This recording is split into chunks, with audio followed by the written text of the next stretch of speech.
तो चलिए दोस्तों वीडियो की शुरुआत करते हैं। सबसे पहले डिस्कस करते हैं बाजार को, क्योंकि आज के दिन की बात करें तो बाजार में काफ़ी तगड़ी गिरावट हमें देखने को मिल रही थी। अभी निफ्टी 0.8% नीचे है और ये 0.8% तब है जब बॉटम से अगर आप देखोगे तो निफ्टी आपको 0.3% की रिकवरी दिखाती हुई दिख रही होगी। यानी कि ये रिकवरी अगर देखने को नहीं मिलता तो ईजिली बाजार आपको 1% से ज़्यादा टूटता हुआ दिख रहा होता।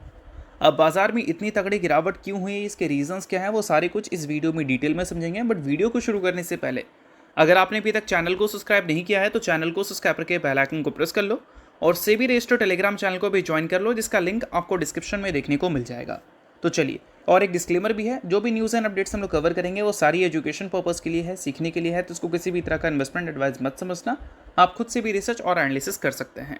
तो चलिए अब बात कर लेते हैं निफ्टी के बारे में। तो देखो, ये video during the market record हो रहा है, तो क्लोजिंग टाइम तक ये नंबर में आपको चेंजेस देखने को मिल सकते हैं। तो चेंजेस देखने को अगर मिलेगा तो बिल्कुल भी हैरान मत होना, कन्फ्यूज़ मत होना, ठीक है।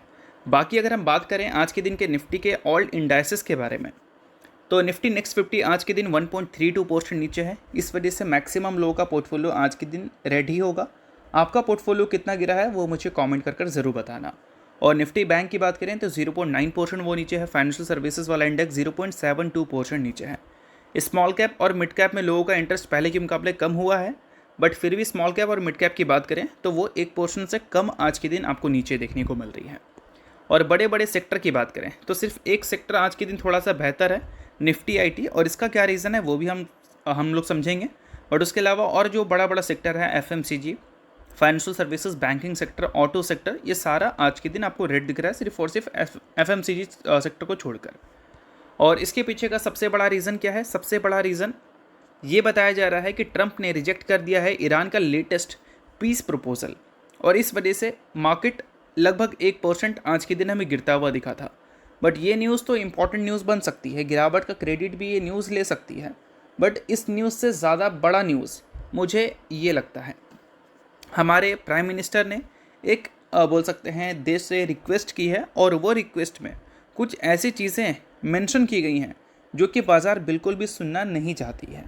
और इनफैक्ट कोई भी कंट्री नहीं सुनना चाहेगी अपने प्राइम मिनिस्टर से।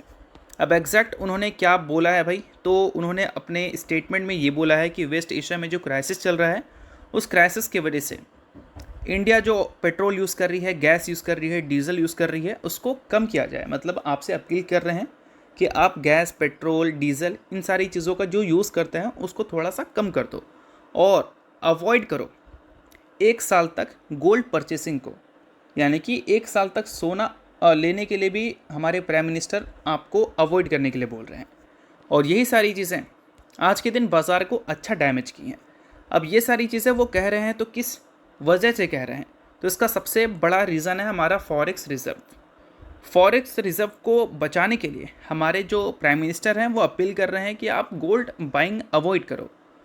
पेट्रोल जो आप खरीदते हो, डीजल खरीदते हो, गैस खरीदते हो, उसको कम से कम करो।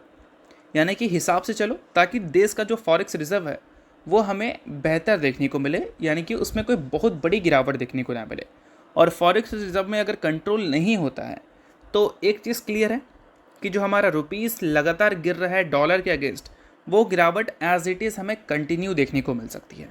क्योंकि फॉरेक्स रिज़र्व का मतलब क्या है? हमारे पास एक डॉलर का रिज़र्व होता है। फॉर एग्जांपल, अगर कोई कंट्री को 100 रुपये का कुछ लेना है किसी दूसरी कंट्री से, तो वो क्या अपने पैसे देकर वो प्रोडक्ट थोड़ी ले सकती है। उसको अपने पैसे से पहले डॉलर खरीदना पड़ेगा और वो डॉलर को देना पड़ेगा वो प्रोडक्ट लेने के लिए। अब मान लो आप कोई प्रोडक्ट को ज़्यादा कंज्यूम करते हो तो कंट्री इंपोर्ट तो करेगी ना, और इंपोर्ट करने के लिए फिर उनको डॉलर खरीदना पड़ेगा, और जितना ज़्यादा वो डॉलर खरीदेंगे उतना ज़्यादा रुपीस का वैल्यू गिरेगा और डॉलर का वैल्यू स्ट्रॉन्ग होगा। और ये सारी चीज़ें जो फॉरेक्स रिज़र्व है उसको डैमेज करेंगे। क्योंकि रिज़र्व का मतलब क्या? एक पैसे का झुंड, और वही पैसा गवर्नमेंट यूज़ करती है खरीदने के लिए, ठीक है। तो वही सारी चीज़ों को बचाने के लिए हमारे प्राइम मिनिस्टर ने ये स्टेटमेंट दी है, और ये स्टेटमेंट की वजह से बाज़ार थोड़ी सी क्यूरियस हो चुकी है सिचुएशंस को लेकर कि प्रॉब्लम्स है, तभी तो ऐसी सारी चीज़ें हमारे प्राइम मिनिस्टर के मुँह से हमें सुनने को मिल रही है। सो अब दोस्तों, वीडियो में आगे बढ़ने से पहले बात कर लेते हैं सेबी रजिस्टर्ड टेलीग्राम चैनल के बारे में। यहाँ पर कई सारी चीज़ें आपके लिए काफ़ी ज़्यादा यूज़फुल रहती है। तो अगर आपने अभी तक चैनल को ज्वाइन नहीं किया है तो वेट मत करो, अब फटाफट जाकर चैनल को ज्वाइन कर लो, लिंक आपको डिस्क्रिप्शन में दिख जाएगा। ज्वाइन करने का सबसे बड़ा बेनिफिट ये है कि मार्केट खुलने से पहले मार्केट से रिलेटेड क्या ऐसी इंपॉर्टेंट न्यूज़ है, यानी कि प्री मार्केट न्यूज़, वो सारी चीज़ें आपको यहाँ पर अपडेटेड देखने को मिल जाती है, जिसको आप चेकआउट कर ये आइडिया लगा सकते हैं कि मार्केट का बिहेवियर कैसा रह सकता है। और इसके अलावा दोस्तों मल्टीपल कंपनीज़ में रिसेंट टाइम में मार्केट वॉलेटिलिटी की वजह से काफ़ी भयंकर फॉल देखने को मिला है, तो उन सारी कंपनी के टेक्निकल्स को भी प्रॉपर एनालिसिस कर यहाँ पर अपडेट किया गया है, जिसको भी आप चाहो तो चेकआउट कर सकते हो बिल्कुल फ्री में। तो लिंक डिस्क्रिप्शन में है चैनल का, लिंक के थ्रू जाकर चैनल को बिल्कुल आप फ्री में ज्वाइन कर लो। और ये सारी चीज़ें जैसे ही हमें सुनने को मिली, एक सेक्टर भयंकर गिरता हुआ दिखा, और वो था ज्वेलरी सेक्टर, जिसमें टाइटन जैसी कंपनी बहुत बड़ी कंपनी है, छोटी मोटी कंपनी नहीं है, बहुत बड़ा नाम है। और ये कंपनी आज के दिन 6 से 7% हमें क्रैश होती हुई नज़र आई थी। और क्रैश का सबसे बड़ा रीज़न भी यही था कि हमारे प्राइम मिनिस्टर ने रिक्वेस्ट किया है कि 1 साल तक गोल्ड परचेसिंग अवॉइड करो। अब गोल्ड परचेसिंग अगर आप अवॉइड कर दोगे तो ऑब्वियस सी बात है, जो गोल्ड में कंपनी डील करती है, ज्वेलरीज कंपनी खासकर, वो कंपनी को तो प्रॉब्लम होगा। और इसी वजह से टाइटन जैसी कंपनीज़ आज के दिन भयंकर क्रैश होती हुई दिखी थी। अब टाइटन क्रैश इसलिए भी हुई थी क्योंकि 2025 का ही डेटा अगर आप देखोगे तो टाइटन ने जितना रेवेन्यू दिखाया था उसका 85%, यानी कि अगर 100 करोड़ का रेवेन्यू कंपनी ने दिखाया था तो 85 करोड़ सिर्फ ज्वेलरी वाला सेगमेंट से ही आया था। और ज्वेलरी वाला सेगमेंट ही इस पर्टिकुलर न्यूज़ की वजह से हिट हो सकता है। इसी वजह से टाइटन आज के दिन हमें काफ़ी भयंकर गिरती हुई दिखी थी। और सिर्फ टाइटन नहीं, अगर आप कल्याण ज्वेलर्स को भी देखोगे तो वो भी गिरती हुई दिखी है। जो भी कंपनी गोल्ड से अगर कोई प्रोडक्ट बनाती है, वैसा बिजनेस कर रही है, तो वो आज के दिन आपको भयंकर गिरती हुई ही देखने को मिल रही थी।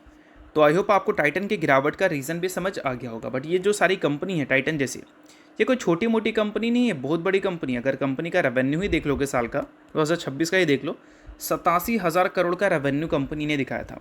यानी कि कोई छोटा मोटा बिजनेस कंपनी नहीं करती, बहुत बड़ा बिजनेस है कंपनी का। तो ऐसा नहीं कि ये सारी चीज़ों की वजह से कंपनी तबाह हो जाएगी। कंपनी में थोड़ी सी स्लो डाउन देखने को मिल सकती है। लाइक पिछले 1 साल में 45% से ये रेवेन्यू ग्रो की है ना, और प्रॉफिट को 54% से ग्रो की है। ये हो सकता है कि आगे चलकर 30% पे आ जाए या 40% पे आ जाए वो, बट ऐसा नहीं कि कंपनी जो ग्रोथ दिखा रही थी वो ग्रोथ एकदम ज़ीरो हो जाएगा, क्योंकि लोग परचेस करना ही बंद कर देंगे। अवॉइड करने के लिए बोला गया है, ना कि बैन कर दिया गया है। ये चीज़ को भी ध्यान रखना, यानी कि ग्रोथ स्लो हो सकती है, ऐसा यहाँ पर हमारे प्राइम मिनिस्टर के स्टेटमेंट से पता चलता है। बाकी नेक्स्ट बात करें तो नेक्स्ट कंपनी है दोस्तों Dixon Technologies India Limited. Dixon Technologies हाल ही में काफ़ी गंदा परफॉर्म की है। 52 वीक हाई से 41.3% का गिरावट दिखेगा इस कंपनी में। और गिरावट का सबसे बड़ा कारण क्या है? सबसे बड़ा कारण है ग्रोथ। मार्केट उम्मीद कर रही है कि आने वाले क्वार्टर्स में इस कंपनी के जो अर्निंग्स हैं उसमें एक मैसिव स्लोडाउन अभी देखने को मिलेगी, क्योंकि मोबाइल सेल्स काफ़ी ज़्यादा कम हो चुके हैं। और इस वजह से जो ब्रांड्स हैं वो कम कॉन्ट्रैक्ट्स इशू कर सकती हैं उन कंपनीज़ को जो मोबाइल मैन्युफैक्चरिंग करती है। तो डिक्सन जैसी कंपनीज तो मोबाइल मैन्युफैक्चरिंग करती है, तो ऐसे टाइम पे डिक्सन टेक्नोलॉजी जैसी कंपनीज़ के अर्निंग्स में एक अच्छा डैमेज हो सकता है। तो इस वजह से कंपनी में गिरावट दिख रही थी। और लास्ट क्वार्टर में डैमेज हमें देखने को मिला भी। जो कंपनी डबल डिजिट से अपने रेवेन्यू को ग्रो किया करती थी, वो अचानक से सिंगल डिजिट से रेवेन्यू को ग्रो करने लगी। सिंगल डिजिट पे क्या, ऑलमोस्ट म्यूटेड नंबर। और एक्सपेक्टेड है कि इस बार की जो क्वार्टर फोर है उसमें भी ऐसी चीज़ें देखने को मिल सकती है। और क्वार्टर 4 जो है वो हमें कल के दिन ही देखने को मिलेगा। तो अगर आप डिक्सन के इन्वेस्टर हो तो कल के दिन कंपनी के अर्निंग्स देखने को मिलेगी। और अर्निंग्स को लेकर एक्सपेक्टेशंस क्या है वो मुझे कमेंट कर देना। नेक्स्ट वीडियो में मैं आपको उससे रिलेटेड डिटेल में इन्फॉर्मेशन दे दूंगा। यानी कि अगर आपको अर्निंग्स के वीडियोस देखने हैं तो उसके लिए मुझे कमेंट कर देना डिक्सन, मैं नेक्स्ट वीडियो में उसको डिस्कस कर लूँगा। बाकी डिक्सन के लेटेस्ट शेयर होल्डिंग पैटर्न की बात करें तो यहाँ पर एफआईएस की स्टेक्स हमें इस क्वार्टर में कम होती हुई दिखी है। पिछले क्वार्टर में भी कम दिखी थी, इस बार भी कम हुई थी। बट पिछले क्वार्टर में डियाज ने स्लाइटली स्टेक्स अपग्रेड किया था, इस क्वार्टर में उन्होंने डिक्रीज़ किया है। तो ये सारी चीज़ों को आपको ध्यान में रखना है अगर आप डिक्सन के इन्वेस्टर हैं तो। बाकी जितनी भी चीज़ें हैं वो सिर्फ एजुकेशन पर्पज़ के लिए, किसी भी तरह का रिकमेंडेशन नहीं है। तो होप करता हूँ ये वीडियो आपको अच्छा लगा। वीडियो लाइक कीजिए, सब्सक्राइब कीजिए। वीडियो के लिए बहुत बहुत शुक्रिया।